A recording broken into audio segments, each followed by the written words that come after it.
"It's not my fault I fell for your best friend," she cried. "So I canceled our wedding and ghosted them both. Now he cheated on her, and her family is begging me for forgiveness." Hey viewers, before we move on to the video, please make sure to subscribe to the channel and hit the like button if you want to see more stories like this. Thanks. Throwaway account for obvious reasons. This all went down over the last year or so, and honestly, typing it out feels like closing the book on a chapter one never wanted to read. But if you're here for one of those cheating nightmare turned karma comeback stories, buckle up. I'm 28, a software engineer in a mid-sized tech hub city, and I thought I had it all figured out with my fiancée, Emma. We met in college, dated for 4 years, and got engaged last spring. I was the guy who showed up, always. Supported her through 2 job losses in marketing, paid for her online courses so she could level up her skills, even helped her family out when her dad had that medical scare and the bills piled up. I sold my old car to cover some of it, no questions asked. Family first, I'd say, because that's how I was raised. Emma was vibrant, I guess you'd call it. Outgoing, always the life of the party, with this laugh that could light up a room. But looking back, there were signs I ignored because I loved her. Little comparisons that stung, like when we'd be out with friends and she'd say things like, "Jake just gets adventure in a way most people don't." Jake was my best friend since high school. Charismatic salesman type, always chasing the next thrill, but unreliable as hell. Bailed on plans last minute, borrowed money he forgot to pay back. Still, he was my bro, or so I thought. We'd all hang out. Me, Emma, Jake, and sometimes his flavor of the month dates. I never saw it coming. It started subtly. During wedding planning, Emma got distant. We'd argue over dumb stuff, like venues or guest lists, but she'd twist it into me being too practical or not exciting enough. One night, I caught her scrolling through social media late, liking Jake's posts. Nothing overt, but these memes about trading comfort for passion, or when you realize you're safe, bet isn't the jackpot. I brushed it off as stress. Then came the emotional abandonment. She'd cancel our date nights to work late, but her stories didn't add up. Texts from her would be short, dismissive, busy, talk later.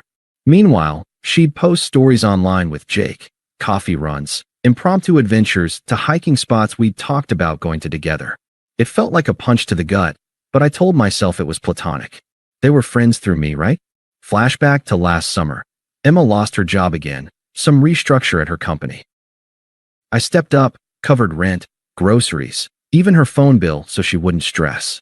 "We'll get through this," I said, hugging her as she cried on the couch. "I'm your rock." She nodded, but a week later, she was out with Jake for networking drinks. When she came home tipsy, she mumbled something about how Jake makes everything feel alive. I asked if everything was okay, and she snapped, "God, Alex, not everything's a problem. Can't I have fun without you analyzing it?" That hurt, but I let it go. I proposed 6 months later, thinking it would solidify us. Big mistake. The ring was on her finger, deposits down on the wedding, venue, photographer, all that, and she started pulling away more. Calls with her family turned into her venting about how I was financially stable but emotionally boring. Her mom would laugh it off on speakerphone, saying, "Oh, honey, men like Alex are keepers, but spice is nice too." It was like I was the backup plan, the safe choice while she window shopped for thrills. The manipulation ramped up. She'd compare me outright. "Jake took his date skydiving. Why don't we do stuff like that?" I'd remind her I have a fear of heights from a childhood accident, but she'd roll her eyes. Excuses. Life's too short for playing it safe. Online, she'd post cryptic stuff, like a photo of her and Jake at a bar with the caption, "When old friends remind you what excitement feels like." Comments from mutual friends. "You two look great together." I'd see them, feel my stomach drop, but confront? Nah, I trusted her. Or wanted to. One evening, I surprised her with tickets to a concert she'd mentioned, something low-key but thoughtful. She barely reacted. "That's sweet, but Jake said he'd take me to that festival next month." More my vibe. It was like I was invisible, pouring everything into us while she emotionally checked out. The disrespect built quietly, but it was there, texts ignored, affection withheld, her treating me like an obligation. I sat with it, confused, wondering what I'd done wrong. Nights alone in our apartment, staring at the ceiling, replaying moments. The time I skipped a promotion to stay in the city for her career. The weekends I spent helping her network. All for what? To feel like a stepping stone. Little did I know, it was about to blow up. The confession came 2 months before the wedding, over what was supposed to be a cozy dinner at home. I'd cooked her favorite, pasta carbonara, candles lit, trying to reconnect. She picked at her food, avoiding my eyes. Finally, I asked, "Emma, what's going on? You've been distant." She set her fork down, tears welling up, but there was this edge to her voice, like she was rehearsed. "Alex, I don't know how to say this. It's not my fault I fell for your best friend." I froze, fork midway to my mouth. "What, Jake? It just happened." "We were hanging out, talking about life, and he gets me in ways you don't. You're so predictable. Stable. Yeah, but where's the spark? Jake makes me feel alive, excited. We've been seeing each other for months. Emotionally at first, then more. Months." My voice was steady, but inside, everything shattered. "While I was planning our wedding. Paying for it." She wiped a tear, but her tone turned defensive, smug even. "Don't make this about money. It's not like I planned it. You were always working late, buried in code. Jake listened, took me out, showed me adventure. Remember that hike? That was with him, not work. You think life's just bills and routines? I deserve passion, Alex. You've been my safety net, but I need more." "Safety net." I echoed, the word tasting bitter. "Yeah," she said, crossing her arms. "You're great on paper, reliable, sweet. But Jake? He's the upgrade. He challenges me, makes me laugh till it hurts. And physically, God, it's electric. You and I? It's comfortable, but boring. I tried to fight it, but feelings don't lie. Blame fate if you want, but it's not my fault." I set my fork down carefully. "So the wedding? Cancel it," she said flatly, like it was nothing. "I'll move in with Jake. He's got that loft downtown, way more fun than this place. And don't worry about the deposits. You can handle that, right? You're the responsible one." She smirked a little, twisting the knife. "Mutual friends already know. They get it. Life's too short for settling." "Settling." I repeated, the word hanging. "Exactly. You've been holding me back with your safe little world. Jake says I can quit stressing about jobs and just live. We'll travel, party. You'd clip my wings." She stood, grabbing her coat. "I'm sorry if this hurts, but it's the truth. You'll find someone as vanilla as you." She walked out, leaving me with cold pasta and a ringing silence. No screaming match, no pleas from me. Just her twisted logic echoing. Not her fault. Upgrade. Holding her back. I didn't chase her. Didn't call Jake to confront him. What was the point? That night, I sat in the dim kitchen light, the weight of it all crashing down. Confusion swirled. How had I missed this? Flashbacks hit hard. The late nights I'd worked overtime to afford that ring. The times I'd defended Jake to others, calling him harmless. The unfairness burned. I'd given everything, sacrificed promotions to stay local for her, only to be discarded like yesterday's news. I allowed myself one night to feel it. The hurt, the betrayal, the silence of the empty apartment. Stared at photos on my phone. Us at the beach, her smiling. Deleted them all. No tears, just a quiet resolve forming. This wasn't my failure, it was theirs. By morning, I was detached. Called the vendors, venue, caterer, photographer. "Wedding's off," I said calmly. "Eating the cancellation fees. Thousands down the drain, but freedom's price." Transferred the lease to her name since she didn't want this place. Packed my essentials into boxes, left the rest. No note, no drama. Blocked Emma and Jake on everything. Phone, social media, email. Ghosted. Mutual friends texted, "Dude, what happened?" I replied simply, "Ask them." Didn't badmouth, didn't explain. Let the truth percolate on its own. Moved to a small studio across town, nothing fancy, but mine. The first weeks were rough. Waking up alone, the confusion lingering like a fog. Why me? What did I do to deserve this? I'd replay her words, safety net. Boring. It stung, made me question myself. But I didn't lash out. Instead, I channeled it. Hit the gym daily, something I'd slacked on for her schedule. Focused on work. Took that promotion I'd passed on, diving into projects that excited me. Started therapy, too. Unpacked the manipulation, the red flags I'd ignored. "You're not broken," the therapist said. "You were loyal to a fault." It helped. Hobbies resurfaced, reading sci-fi, coding side projects, even joined a hiking group. Ironic, huh? Slowly, the vulnerability faded. Clarity came. I'd dodged a bullet. Built a routine around peace, not pleasing someone else. Months passed in that quiet dignity. No contact, no stalking their socials. Friends trickled updates unsolicited. Emma and Jake were official, posting lovey pics. It twinged, but I shrugged it off. Focused on me, landed a raise, made new connections. The unfairness still whispered sometimes, late nights. All I'd sacrificed for what? But I sat with it, let it breathe, until it became fuel. I wasn't the guy begging for scraps anymore. I was free. Karma didn't take long to show up, about 3 months after the split, from what I pieced together through the grapevine. At first, I didn't seek it out. I was too busy rebuilding. But mutual friends, the ones who hadn't picked sides right away, started dropping hints in casual texts. Hey man, heard about Emma and Jake? Rough. I didn't pry, but the details trickled in, and damn if it wasn't poetic justice. Turns out Jake was exactly who I'd always known him to be, a flake with a dark side. Charismatic on the surface, but unstable underneath. He'd convinced Emma to quit her job search, promising he'd take care of her with his sales commissions. Big talk. They moved into that downtown loft she bragged about. Turns out it was a short-term rental he could barely afford, racking up debt on credit cards. The adventures she craved? Skydiving trips that left her terrified, parties where he'd flirt with other women right in front of her. Friends said she started looking worn out, posting less on social media, her vibrant laugh gone. Then the cracks really showed. Jake cheated multiple times, apparently. One was with a coworker, exposed when Emma found texts on his phone. Another was some girl from a bar, leading to a screaming match that neighbors called the cops on.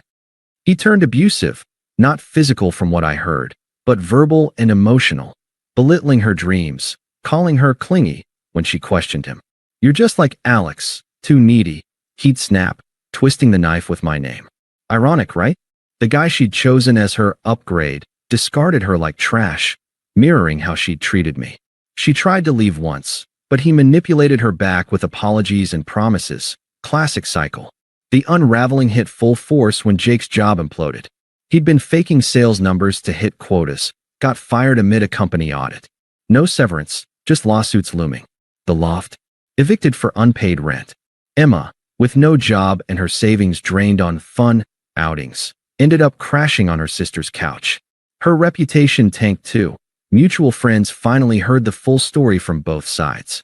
The ones who'd congratulated her on the new chapter posts started distancing themselves. We thought it was mutual, one texted me. But cheating with your best friend? That's low. Online, her cryptic posts backfired. People commented things like, "Karma's a bitch," and she deleted her account. Broke, isolated, irrelevant. She'd burned every bridge chasing that spark. Her family, who I'd helped financially before, didn't step up much. They were dealing with their own drama. I didn't gloat. Didn't need to. Sitting with the news over coffee one morning, I felt nothing. No satisfaction, just confirmation I'd made the right call. The confusion from those early days? Gone. The unfairness? It had breathed, lingered, then faded into lessons learned. I'd thrived in the silence. New apartment upgraded, side project turning into freelance gigs, even started dating casually. Women who valued stability without calling it boring. Emma's downfall was her own making, a realistic slide from smug to desperate. If anything, it reinforced my peace, dodged not one bullet, but two. The attempt started small, about 5 months post-ghosting. I was at the gym when my phone buzzed, a text from an unknown number. "Alex, it's Emma. Can we talk? I miss what we had." I read it, felt a flicker of old hurt, but deleted and blocked. No response. That was the plan, detach completely. She didn't stop. Next came voicemails, her voice shaky at first. "Hey, it's me. Jake and it didn't work. He cheated, Alex. Multiple times. I was so stupid. You were always there for me, stable and kind. Please call back. I need to explain." Delete. Then emails, since I'd blocked her main number. Longer please, detailing her regrets. "I see now how I manipulated you, compared you unfairly. It wasn't your fault. I was chasing a fantasy. Life's falling apart without you. Lost the apartment, no job. Can you forgive me? Let's meet for coffee. I archived them unread after skimming the subjects. Her desperation ramped up. Why are you ignoring me? After 4 years, I deserve closure. That's when her family got involved, toxic as ever. Her mom called from a number I didn't recognize. I answered, thinking it was work. Alex, this is Karen. You need to talk to Emma. She's a mess, crying all the time, no money. Family sticks together, and you were practically family. Forgiving her would show you're a real man. I stayed calm. Karen, that's not my responsibility anymore. She huffed, petty. She made a mistake. Jake manipulated her. You owe her a conversation at least. Click. Hung up. Her sister, Lisa, was worse. Showed up at my new office lobby one afternoon, uninvited and unpleasant. I was leaving for lunch when she cornered me. Alex, wait. Emma's wrecked. Jake abused her, cheated left and right. She's broke, living with me, and it's all because she lost you. Come on, take her back. You loved her once. I kept walking. Lisa, I'm not interested. She followed, voice rising. What, you're too good now? She said you were boring, but look at her, alone and pathetic. Her friends ditched her after the truth came out. You could fix this. I stopped at my car. No, goodbye. Drove off, heart pounding but resolve firm. Emma escalated personally. Texts from burner numbers. Please, Alex. I beg you. I was wrong. Jake was fake, unstable. You're the real deal. Let's start over. Then anger seeped in. How can you be so cold? You act like I meant nothing. This is your fault too. You were too safe, push me away. Voicemails turned nasty. Fine, ignore me. But karma will hit you next. I see your posts through friends. You're thriving? Good for you, asshole. But I know you still care. Hypocrisy on full display. Begging 1 minute, lashing out the next, revealing those true colors I'd missed before. The peak was her showing up at my apartment. Must have gotten the address from a mutual. Knocked frantically one evening as I cooked dinner. I opened the door a crack. Alex, thank God. Let me in, we need to talk. She looked rough, disheveled hair, red eyes, desperation etched in. Jake dumped me after cheating. I'm isolated, no job, debts piling. I realize now you were everything. Please forgive me. Her voice cracked, but the manipulation lingered, eyes scanning for weakness. I stayed composed. Emma, no. She pushed. But I love you. It was a mistake. Your best friend seduced me. We can rebuild. Then the shift to anger. You're heartless. After I gave you years. My family's right. You're petty and weak. I closed the door mid-rant, locked it. Called security to escort her out. Blocked the new number. The attempts revealed it all. Her emotional shifts from fake remorse to fury. The power reversal where she begged while I held firm. Her hypocrisy in blaming everyone but herself. It breathed. This middle chaos. Let me process the lingering unfairness one last time. But I didn't waver. She was becoming just noise. The final nail came at our mutual friend Mike's wedding, 7 months after the split. I'd RSVP'd yes long before, figuring I'd face the music eventually. It was a garden venue outside the city, elegant, string lights, laughter echoing. I showed up solo but thriving, tailored suit from my recent raise, confident stride from gym gains and therapy wins. New life in full swing, freelance coding booming. Even had a date lined up for next week with Sarah, a graphic designer who'd called me refreshingly real. Emma was there, uninvited drama in tow. Looked like she'd tried to rally. Makeup heavy to hide the wear, dress a bit too flashy for the occasion. Her sister Lisa hovered nearby, shooting me glares. Mutual friends whispered. Most had sided against her by now, the truth about the affair spreading like wildfire. She spotted me during cocktail hour, beelined over with that desperate edge. Alex, she said, voice low but urgent, grabbing my arm. We need to talk. Now. Jake's gone. Cheated with some bartender, left me with nothing. I'm crashing at Lisa's, applying for jobs, but it's hell. I see it all clearly. You were the one. Stable, loving. I was manipulated, but that's no excuse. Take me back? Please. I stepped back calmly, sipping my drink. Emma, no. Her eyes widened, tears forming. Why? I beg you. I've unraveled. Friends ghosted me after hearing how I betrayed you. Family's barely helping. I deserve a second chance. Lisa chimed in. unpleasant as ever. Yeah, Alex, don't be a dick. She's suffered enough. Forgive like a man. I met Emma's gaze, indifferent. Facts are, Emma, you chose him. Cheated, manipulated, discarded me. Your relevance ended that night. I've built something better, a career on fire, peace I protect, people who value me without comparisons. You're a memory, nothing more.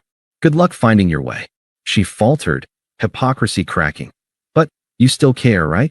After everything. Anger flashed. This is bullshit. You're punishing me because I wanted excitement? Look at you now, upgraded life, probably dating. I made you better.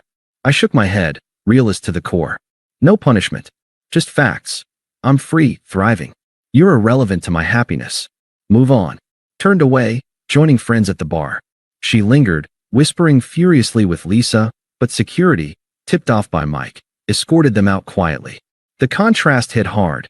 Her desperate, unraveled in the background, me toasting with old pals, laughter genuine. Later, as the night wound down, I felt complete. No lingering care, no sympathy. She'd become powerless, a ghost in my rear view. The reversal was visual, ironic, her failure on display at a celebration of commitment, while my growth shone. Emotionally free, I drove home alone, but not lonely. That chapter? Closed for good. Thanks for watching. Make sure to subscribe to the channel and hit the like button. What do you think about this story? Share it in the comments.